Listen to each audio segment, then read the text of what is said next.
በዛሬው የሰበር ዴሊ ቆይታችን የኢትዮጵያ መንግስት ለኤርትራ መንግስት የጻፈው ደብዳቤና የተሰጠውን መልስ እንመለከታለን። እንዲሁም መንግስት በአዳዲስ መንገድ ግብሮችን በዜጎች ላይ ሊጭን ከአይኤምኤፍ ጋር መስማማቱንና ህወሓት ዛሬ ባወጣው መግለጫ የፌዴራል መንግስቱን ጦርነት ቀፍቃፊ ሲል የከሰሰበትን ጉዳይ በማስመልከት መረጃ ወደ እናንተ እናደርሳለን። አብራችሁን ቆዩ።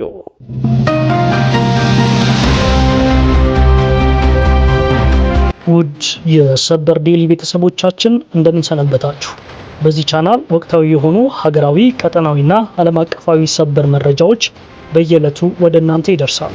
መረጃዎቻችንን በቀጥታ እንዲደርሳችሁ ቻናሉን ሰብስክራይብ ማድረግና ቤተሰብ መሆኑን ያረጋግጡ። ቪዲዮዎቻችንን ሲወዷቸው ላይክ በማድረግ እንዲሁም ሀሳብና አስተያየት ካላችሁ ኮሜንት ማድረጋችሁን እንዳትረሱ። አብራችሁን ስለምትቆዩ ምስጋናችን ከልብ። ኤርትራ በኢትዮጵያ ግዛት ላይ ከፈጸመችው ግልጽ ወረራ ለቃ ትውጣ። ይህንን የተናገሩት የኢፌድሪ የውጭ ጉዳይ ሚኒስትር የሆኑት ጌዲዮን ጢሞቴዎስ ናቸው። የኤርትራ መንግስት በኢትዮጵያ ግዛት ላይ ከፈጸመችው ግልጽ ወረራ ለቃ ትውጣ፣ ኢትዮጵያም በአሰብ በኩል የባህር በር ለማግኘት ባቀረበችው ጥያቄና ተያያዥ ጉዳዮች ላይ በቅን ልቦና ድርድር ለማድረግ ቁርጠኞች መሆናቸውን የውጭ ጉዳይ ሚኒስትር ጌዲዮን ጢሞቴዎስ ተናግረዋል።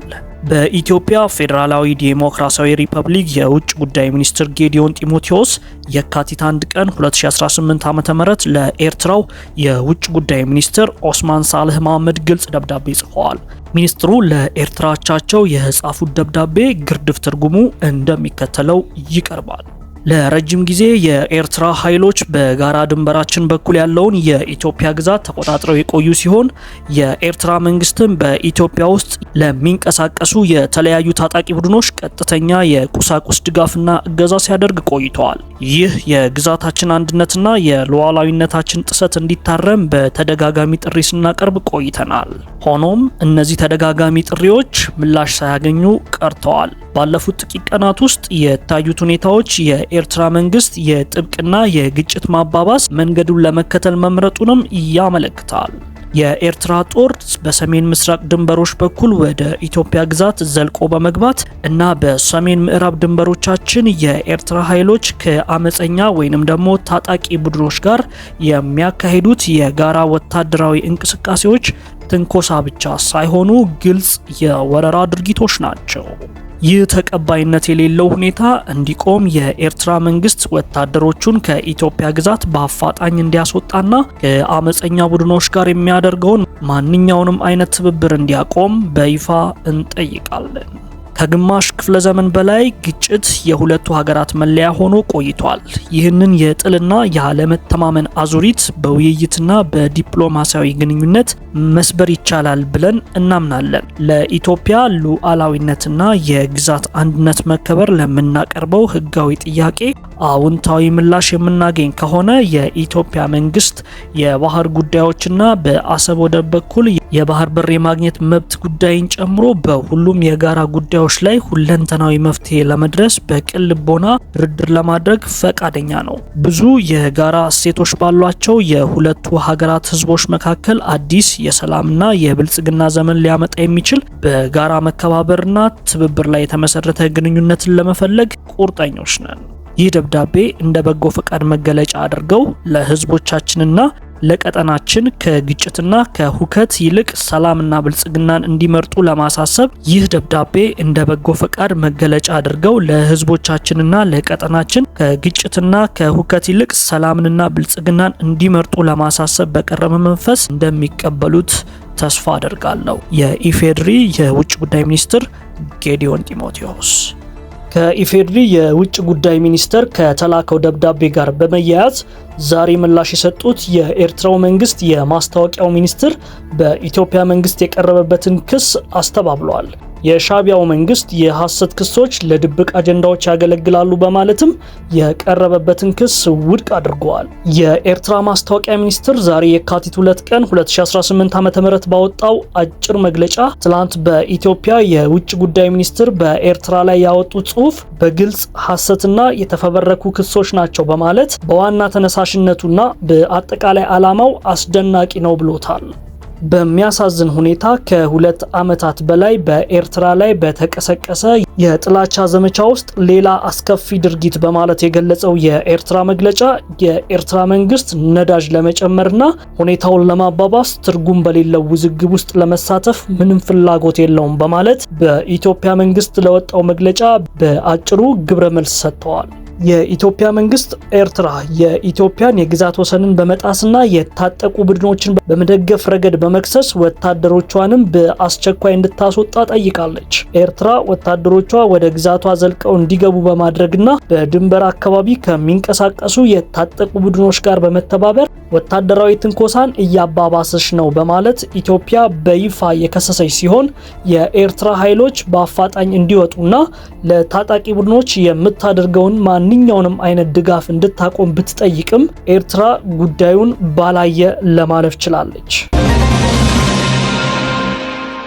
መንግስት ተጨማሪ ታክሶችን በዜጎች ላይ ሊጥል እንደሆነ ታውቋል። የጠቅላይ ሚኒስትር አብይ አህመድ አስተዳደር ወደ ስልጣን ከመጣ በኋላ ካደረጋቸው ለውጦች አንዱና በተጽዕኖ የበርካታ ዜጎችን ህይወት የሚነካው የኢኮኖሚ ማሻሻያ መርሃ ግብር ነው። የዓለም የገንዘብ ድርጅትን ቅድመ ሁኔታዎች የተከተለውና መንግስት ሀገር በቀል የኢኮኖሚ ማሻሻያ ሲል የጠራው ፕሮግራም በፈረንጆቹ አቆጣጠር በ2019 ተጀምሮ የነበረ ቢሆንም በትግራዩ ጦርነት ሳቢያ ተጓቶ የሁለተኛውና የተሟላ ነው የተባለው መርሃ ግብር በ2024 ወይንም ሐምሌ 2016 ዓ.ም ተጀምሯል። ይህን ማሻሻያ በተመለከተ የዓለም የገንዘብ ድርጅት IMF ከሰሞኑ በሂደቱ ላይ ጥልቅ ግምገማ አድርጓል። ከኢትዮጵያ መንግስት ባለስልጣናት ጋር በዝግ ባደረገው ውይይት የተነሱ ፍሬ ሀሳቦች፣ የተወሰዱ እርምጃዎችና ወደፊት የተያዙ እቅዶች ተዘርዝረዋል። የግምገማውንም ሪፖርት ዘለግ አድርጎ ጽፏል። ሰበር ዴሊ ሪፖርቱን የተመለከተ ሲሆን በIMF ሪፖርት መሰረት መንግስት አዳዲስ ታክሶችን ለመጣል ተዘጋጅቷል። የገንዘብ ሚኒስትር የሆኑት አህመድ ሺዴ ለIMF ዋና ዳይሬክተር ባለፈው ወር የጻፉት ደብዳቤም በዚሁ የIMF ሰነድ ውስጥ ተካቷል። ደብዳቤው እንደሚለው መንግስት ብዙ አይነት ታክሶችን ለመጣል እያሰበ ነው። ከነዚህም አንዱ የተሽከርካሪ ባለቤትነት ግብር ሪፎርም ነው። ክልሎችና ፌዴራል መንግስት ይህንን ግብር በሚሰበስቡበት ሁኔታ ላይ በቅርቡ በፓርላማ ምክክር እንደሚደረግ ሰነዱ ይገልጻል። ይህም 0.2 ከመቶ GDP ሊሸፍን ይችላል ተብሏል። የመንግስት ገቢ ማሰባሰብን በተመለከተ IMF ባዘዘው መሰረት መንግስት ድጎማዎችን በማጠፍ መሰረታዊ የአገልግሎት ታሪፎችን በሂደት ከፍ አድርጓል። በዚህም መሰረት መንግስት በነዳጅ፣ ኤሌክትሪክ፣ ቴሌኮሙኒኬሽን፣ ማዳበሪያና ሌሎች የሚያደርገውን ድጎማ በማንሳት የመንግስት ገቢን ሲያሳብጥ የህዝቡን ኑሮ ግን አጎሳቅሏል። በዚህ በኑሮ ውድነት ምክንያት ከድህነት ወለል በታች የወደቁ ዜጎች ቁጥርና በሴፍትኔት የሚታቀፉ ዜጎች ቁጥር በከተማና በገጠር በእጥፍ ጨምሯል። መንግስት የራሱን ወጪ ለመሸፈን ከሌላው ህዝብ ለመቁረጥ የዘየደው ከፍተኛ የግብር ምጣኔ አዳዲስ የታክስ አይነቶች የህዝብን ገቢ ከማዳከም ባለፈ የንግዱን ማህበረሰብ ከድጡ ወደ ማጡ አድርሰዋል። ህወሓት የኢትዮጵያ መንግስት ለሌላ ዙር ደማዊ ጦርነት እየተዘጋጀ ነው ሲል ከሰሰ። ህዝባዊ ወያነ ሓርነት ትግራይ ህወሓት ባወጣው ሳምንታዊ መግለጫ የኢትዮጵያ መንግስት በፕሪቶሪያው የሰላም ስምምነት መሰረት ወደ ድርድር ከመግባት ይልቅ መጠነ ሰፊ ወታደራዊ ዝግጅት በማድረግ ወደ አዲስ ጦርነት እያመራን መሆኑን አስታውቋል።